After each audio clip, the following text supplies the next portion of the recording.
আমরা তাদেরকে অতি দ্রুত গ্রেপ্তারের জন্য স্বরাষ্ট্র উপদেষ্টার কাছে আহ্বান করব। যদি উনি ব্যর্থ হন তাহলে উনি সেই দায়িত্ব ছেড়ে দিক। কোনো খনি যেন বাইরে থাকতে না পারে।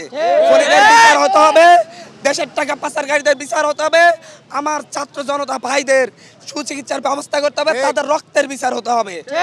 যারা তাদের রক্ত জড়িয়েছে এখনো এই দেশে পালিয়ে বেড়াচ্ছে, তাদেরকে খুঁজে বের করার দায়িত্ব আইন শৃঙ্খলা রক্ষাকারী বাহিনীর। তাদেরকে দ্রুত ব্যবস্থা নিতে হবে, দ্রুত তাদেরকে গ্রেপ্তার করতে হবে, কাউকে পালিয়ে যেতে দেওয়া হবে না। আর সজীব ওয়াজেদ জয় তো এই দেশের কুলাঙ্গার সন্তান। সে এই দেশের তার বাবা যেদিন মৃত্যুবরণ করেছে সেই দিনও জানাজায় আসে নাই। এই দেশের লক্ষ লক্ষ কোটি টাকা পাচার করে সে বিদেশে বসবাস করে। সে নিজেকে গুগলের চাইতে বড়, গুগল প্রণেতার চাইতে বড় বিজ্ঞানী মনে করে, কিন্তু সে ওই দেশে মার্কিন যুক্তরাষ্ট্রে বসে এই দেশকে অস্থিতিশীল করার চেষ্টা করে। সে কখনো এই দেশকে ভালোবাসেনি, এই দেশের মানুষকে ভালোবাসেনি। তারা শুধু ক্ষমতা ভোগ করেছে, এই দেশ থেকে হাজার হাজার কোটি টাকা পাচার করে। আমরা কোনো দেশদ্রোহীকে, যারা এই দেশ থেকে টাকা পাচার করে তারা দেশদ্রোহী, আর কোন দেশদ্রোহীকে আমরা এই দেশে জায়গা দিব না। সজীব ওয়াজেদ জয় সকালে এক কথা, বিকেলে এক কথা, দুপুরে এক কথা, অত কথাই বলতে পারে না।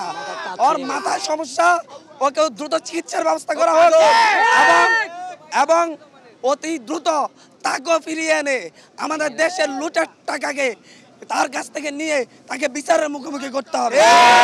কোন লুটেরা কোন বিদেশে থেকে বেঁচে যাওয়ার সুযোগ নেই। আমার দেশের টাকা যারাই পাচার করেছে তাদেরকে এই দেশে নিয়ে আসা হবে, এবং যারা এই দেশের ছাত্র জনতাকে খুনের পিছনে ইন্ধন দিয়েছে তাদের বিরুদ্ধে ব্যবস্থা নেওয়া হবে। আমাদের সাথে মিশে যাওয়ার কোনো সুযোগ নেই। তারা দেশপ্রেমিক না, তারা দেশদ্রোহী। এদেশের সংবিধান লঙ্ঘন করে 14, 18, 24-এ বারবার এই দেশের ক্ষমতাকে কুক্ষিগত করেছে। তারা 2009 সালে বিডিআর বিদ্রোহ ঘটিয়ে সেনাবাহিনী অফিসারদেরকে হত্যা করে সেনাবাহিনী মেরুদণ্ড ভেঙে দিয়েছিল। তারা 2013 সালে আলেম ওলামাদেরকে হত্যা করেছে। তারা 2024 সালে ছাত্র জনতাকে হত্যা করেছে। সুতরাং এই দলটা এবং এর সাথে জড়িত প্রত্যেকে খুনি এবং মনস্তাত্ত্বিকভাবে খুনি। যারা এটাকে সমর্থন দিয়েছে তাদের বিরুদ্ধে ব্যবস্থা নেওয়া হবে। অবশ্যই তাদেরকে বলবো জাতির কাছে প্রকাশ্যে ক্ষমা চান, তারপর জাতি ভেবে দেখবে আপনাদের ক্ষমা করবে কিনা। অবস্থান করছি যেন কোনো ধরনের অপ্রীতিকর ঘটনার সৃষ্টি না হয়, সেজন্য আমরা তৎপর আছি, সোচ্চার আছি। আপনারা দেখতে পাচ্ছেন আমাদের অনেক ভলান্টিয়ার্স বাইরে সন্ধ্যা থেকেই এই জায়গাতে আছে। এই জায়গাতে কিছু অপ্রীতিকর ঘটনার চেষ্টা হয়েছে এর আগে, আমরা যথাসম্ভব আমরা এটা থামানোর চেষ্টা করছি। আমরা ইনশাল্লাহ আরও সময় থাকবো, এবং এইখানে কোনো ধরনের অপ্রীতি ঘটনা ঘটে আমরা ভলান্টিয়ার্সরা আছি, এখানে আমার ছাত্র ভাইরা আছে, তারা এটা প্রতিহত করবে। আপনারা কেউ গুজবে কান দিবেন না। এখানে অনেক চলাচল হইতেছে, ধানমন্ডি 32-এ নাকি গোলাগুলি হইতেছে, কোন হইতেছে, এরকম কিছুই হচ্ছে না। এই জায়গায় আমরা ভলান্টিয়াররা সবাই আছি, সবকিছু মানে ঠিকঠাক আছে। অপ্রীতি ঘটনার জন্য এখানে স্থানীয় কিছু লোকেরা আসছিল, আমরা তাদেরকে বুঝিয়ে শুনে চলে দিয়েছি। আমাদের সাথে আর্মি ভাইরা ছিল, তারা আপাতত নাই। আমরা এই জায়গাতে আপাতত কন্ট্রোলে আছি, আমরা ভলান্টিয়ার্স ভাইরা, ছাত্র ভাইরা আছি। কোনো ধরনের কোনো অপ্রীতিকর ঘটনা না হয়, যেহেতু আমরা জানি আমাদের রাজনৈতিক অস্থিতিশীলতা চলতেছে, আমরা যথাসম্ভব আমরা ছাত্র ভাইরা এখানে আসি সেই রাজনৈতিক অস্থিতিশীলতা কিংবা কোনো ধরনের অপ্রীতিকর ঘটনাকে প্রতিহত করার জন্য। এখানে অবস্থান নেওয়া খুবই জরুরি। আমাদের কাছে তথ্য এসে যথেষ্ট তথ্য প্রমাণ আছে, কালকে 15ই আগস্টকে কেন্দ্র করে আওয়ামী ফ্যাসিস্টরা আবারও মাঠে নামার চেষ্টা করবে এবং দেশকে অস্থিতিশীল করার চেষ্টা করবে। রক্তের দাগ কিন্তু এখনো শুকায় নাই। আমাদের বহু আহত ভাইরা এখনো কিন্তু হাসপাতালে চিকিৎসা নিচ্ছে এবং তারা কিন্তু কাতরাচ্ছে। আমরা কিন্তু তাদের ক্ষত, তাদের বেদনা আমরা কিন্তু ভুলিনি। আমরা কিন্তু তাদেরকে প্রতিরোধ করার জন্য প্রস্তুত রয়েছি। আপনারা জানেন এই ধানমন্ডি 32 এখানে কি আছে? বঙ্গবন্ধুর বাসা, আর কিছু কিন্তু না। তাদের যদি কোনো কিছু দরকার হয়, বঙ্গবন্ধুকে শ্রদ্ধা নিবেদনের দরকার হয়, তারা গোপালগঞ্জ যাক।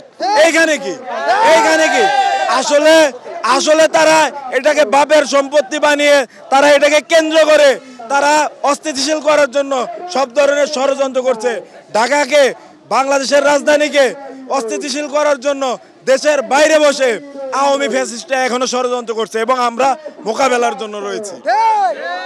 সজীব ওয়াজেদ জয় সে একজন চক্রান্তকারী এবং তারও বিচার হবে। তার বিরুদ্ধে অসংখ্য অভিযোগ আছে।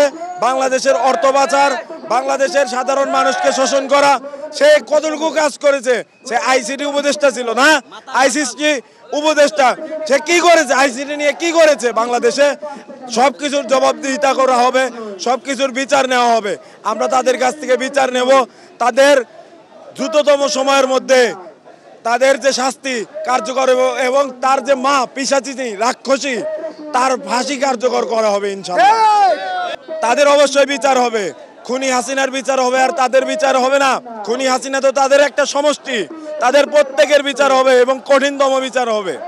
আমাদের পরবর্তী কার্যক্রম আমরা জানি যে এই 15ই আগস্ট থেকে 21শে আগস্টের মধ্যে তাদের একটা বড় পরিকল্পনা রয়েছে দেশকে অস্থিতিশীল করার জন্য। আপনারা জানেন কাল থেকে আমাদের কিন্তু রেজিস্ট্যান্ট কর্মসূচি, তাদের যে প্রতিরোধ করার কর্মসূচি, সেটি কিন্তু রাজপথে জারি রয়েছে এবং সারা বাংলাদেশের ছাত্র সমাজ এবং ছাত্রদের পাশাপাশি বিভিন্ন শ্রেণী পেশার যে মানুষ, তারা কিন্তু রাস্তায় নেমে এসেছে এবং তারা রাস্তায় থাকবে। কারণ আপনারা জানেন বিপ্লবের পরে প্রতি বিপ্লব আসে, প্রতি বিপ্লবীরা কিন্তু বসে নেই, তারা কিন্তু সব ধরনের সুযোগ নেবে এবং চাইবে দেশকে অস্থিতিশীল করার জন্য।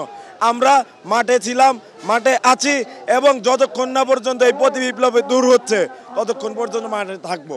আমাদের দাবি হচ্ছে একটাই, আমরা যে বৈষম্য বিরোধী ছাত্র আন্দোলনের ব্যানার থেকে ছাত্র জনতা যেভাবে কাঁধে কাঁধ মিলিয়ে এই দেশটাকে স্বাধীন করেছে, আমরা আমাদের স্বাধীনতাকে রক্ষা করার জন্য আজকে 32-এ এসেছি। আমরা দেখেছি আমাদের আন্দোলনের মুখে স্বৈরাচার খুনি ফ্যাসিস্ট হাসিনা দেশ থেকে পালিয়ে গিয়েছিল, কিন্তু তার দোসররা, সন্ত্রাসীরা, দুষ্কৃতিকারীরা, দুর্বৃত্তরা এখনও বাংলাদেশের বিভিন্ন জায়গায় আনাচে কানাচে লুকিয়ে থেকে তারা আমাদেরকে হুঙ্কার দিচ্ছে তারা 15 তারিখে 32-এ পুল দিবে, তারা রাস্তায় নামবে, রাজপথে নামবে। আমরা দায়িত্ব নিয়ে স্পষ্টভাবে একটা কথা বলতে চাই, আগামীকাল বাংলাদেশ আওয়ামী লীগ, ছাত্রলীগ, যুবলীগের কোনো ব্যানারে কেউ যদি রাস্তায় নামে, আমরা তাকে সন্ত্রাসী এবং দুষ্কৃতিকারী হিসেবে ধরে নেব এবং এদেশের সাধারণ জনগণ তাদেরকে গণপিটুনি দিবে। অর্থাৎ বাংলাদেশ আওয়ামী লীগ যেহেতু পালিয়ে গেছে এই দেশ থেকে, শেখ হাসিনা পালিয়ে গেছে, মানে বাংলাদেশ আওয়ামী লীগ তার রাজনীতি করার অধিকার হারিয়েছে, মুচলেখা দিয়ে চলে গেছে।